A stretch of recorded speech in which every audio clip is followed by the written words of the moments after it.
Hi hello नमस्कार. तुम्हाला व तुमच्या कुटुंबाला गुढीपाडव्याच्या खूप खूप शुभेच्छा.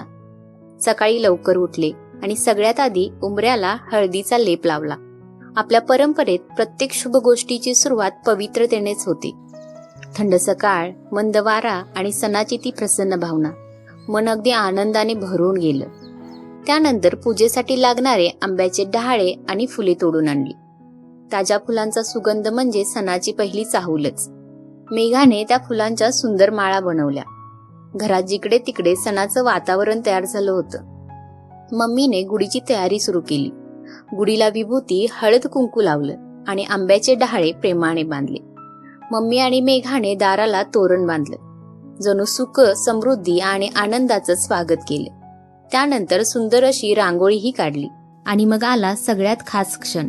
आम्ही सगळ्यांनी मिळून गुढी उभी केली. तो क्षण खरंच खूप खास होता. घर, कुटुंब आणि परंपरा सगळं एकत्र अनुभवण्याचा. गुढी म्हणजे विजयाचं, यशाचं आणि सुख समृद्धीचं प्रतीक. नववर्ष आपल्यासाठी प्रगतीचं आणि आनंदाचं जावं अशी मनापासून प्रार्थना केली. सण म्हटलं की फॅमिली सोबतचा वेळ हाच सगळ्यात मोठा आनंद असतो. नवीन वर्षाच्या हार्दिक शुभेच्छा. यानंतर प्रसादाची तयारी सुरू झाली. कडुलिंब, गूळ, डाळ आणि आंबा यांचा पारंपरिक प्रसाद बनवला. कडुलिंब व गूळ खाणं शुभ मानतात, कारण त्यामागे खूप सुंदर अर्थ आहे.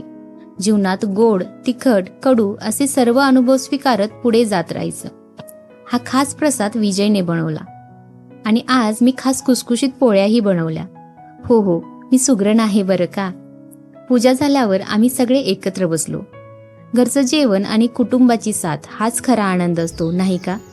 तुम्ही सगळे गुढीपाडवा कसा साजरा करताय ते मला कमेंटमध्ये नक्की सांगा. व्लॉग आवडला असेल तर लाईक करा, शेअर करा आणि चॅनेलला सबस्क्राईब करायला विसरू नका.